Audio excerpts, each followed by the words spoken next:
ایک دفعہ ایسا طوفان آیا، اللہ معاف کرے، کہ اس نے گاڑیاں اور ٹرک اٹھا کے مارے، اور وہ جو راستہ تھا حرم کے نیچے نہر کا منہ بند ہو، آگے ٹرک آ گئے، پانی اوپر سے دروازوں کے اندر سے حرم میں داخل ہو گیا۔ اچھا، وہ پانی اتنا اونچا تھا کہ کعبۃ اللہ کا آپ نے دروازہ دیکھا کتنا اونچا ہے، یہاں تک پہنچا ہوا تھا،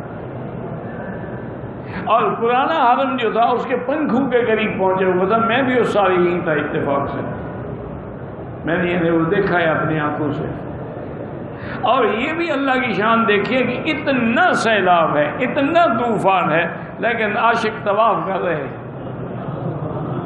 کوئی تیر کے کر رہا ہے، کوئی لکڑی کے اوپر بیٹھا ہوا ہے، کسی نے ٹیوب گلے میں ڈالی ہوئی ہے، طواف نہیں بند ہوا ایک منٹ کے لیے بھی۔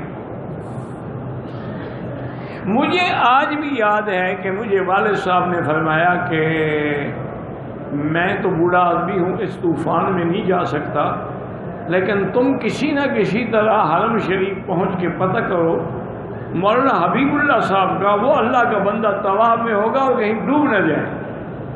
مولانا حبیب اللہ لاہوری رحمۃ اللہ علیہ حضرت احمد علی لاہوری کے بیٹے تھے۔ مولانا حبیب اللہ صاحب جو تھے یہ حضرت لاہوری رحمۃ اللہ علیہ کے بیٹے، اور یہ اتنا بڑے آدمی تھے مقام ولایت میں کہ حضرت لاہوری خود فرماتے تھے کہ اللہ نے اس کو وہ مقام دیا ہے کہ ہم بھی پیچھے رہ گئے۔ ان کی میں نے زیارت کی تھی۔ اچھا، ان کا عجیب ایک نظام تھا، 1 مہینہ تو ہوتا تھا طواف کے لیے، اس میں اور فرض سنت پڑھنی، پھر طواف،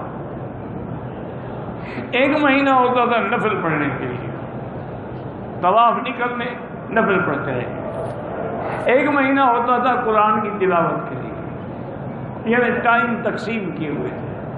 اور یہ بھی بات تھی کہ اگر آپ نے ان کی حرم میں جگہ دیکھ لی ہے نا، پھر دوسرے دن وہ کسی اور جگہ چلے جاتے تھے تاکہ لوگ مجھے تنگ نہ کریں۔ وہ لوگ اسے اللہ والے بھاگتے ہیں، کرایہ دار تو پیسے دے کے بلاتے ہیں، آج کل کے جو مداری ہیں یہ تو خرچ کر کے لوگوں کو بلاتے ہیں نا، گاڑیاں بھیجتے ہیں، بسیں بھیجتے ہیں، کھانے پکاتے ہیں، دیگیں پکتی ہیں۔ وہ لوگ چھپتے تھے کہ کوئی ہمیں دیکھ ہی نہ لے۔ تو میں نے کوشش کی، الحمدللہ ایک ساتھی کو بھی ساتھ لیا کہ بھی ایک دوسرے کو پکڑ کے ایسا نہ ہو کہ ہم بھی سیل میں بہ جائیں۔ ہم اپنے اس وقت والد صاحب کا گھر جو ہے محلہ اجیاد میں تھا، ہم جب یہ اجیاد کے محلے سے حرم کی طرف نکلے، ہم نے دیکھا حضرت مولانا تو آ رہے ہیں آگے سے، کپڑا اونچا کیا ہوا ہے اور یہاں تک پانی ہے اس میں۔ میں جلدی سے میں نے کہا میں مولوی خیر احمد صاحب کا پتہ کرنے جا رہا تھا کہ تمہارا باپ کہیں ڈوب تو نہیں گیا۔ میں نے کہا انہوں نے ہمیں تو آپ کا پتہ کرنے کے لیے بھیجا۔ میں نے کہا ان کو بتا دو سب خیریت ہے، اللہ کی رحمت ہے، یہ بھی ایک امتحان آنکھوں سے ہم نے دیکھنا تھا۔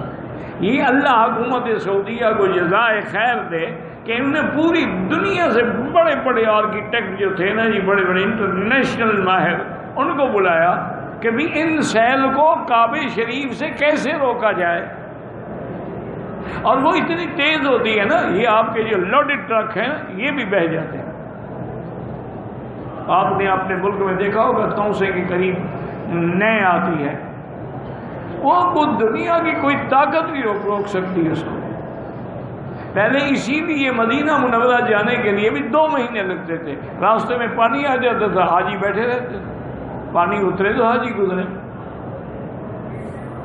تو انہوں نے پھر یہ حل نکالا کہ بھئی طائف سے ایک نہر لائی جائے جو باہر سمندر کی طرف جائے، عرفات سے اور نہر لائی جائے، جبل سور سے اور لائی جائے، جبل نور سے اور لائی، تاکہ جتنا پانی آئے سیل کا ان نہروں میں آ کے سیدھا سمندر چلا جائے، حرم آئے ہی نہیں۔ تو اس کی وجہ سے الحمدللہ حرم شریف جو ہے سیل سے محفوظ ہو گیا۔ اب جو بارش برستی ہے وہ الگ بات ہے، لیکن وہ جو سیل آتی تھی نا، اللہ معاف کرے، اللہ معاف، اب بھی آتی ہے۔ اب بھی آپ کئی علاقوں میں اس وقت بھی بارش کی وجہ سے اتنا بڑی سیل ہے کہ لوگوں کو ہیلی کاپٹروں کے ذریعے نکال رہے ہیں۔ یہ سیل تو ایسی ہوتی ہے نا۔ تو یہ سارا پانی کس نے دیا ہے؟ آپ ایک ڈیم بنانے کے لیے آپ کو کتنے پیسے چاہیے؟ لیکن اللہ کا انتظام دیکھیں، ساری کائنات کو پانی پہنچائے۔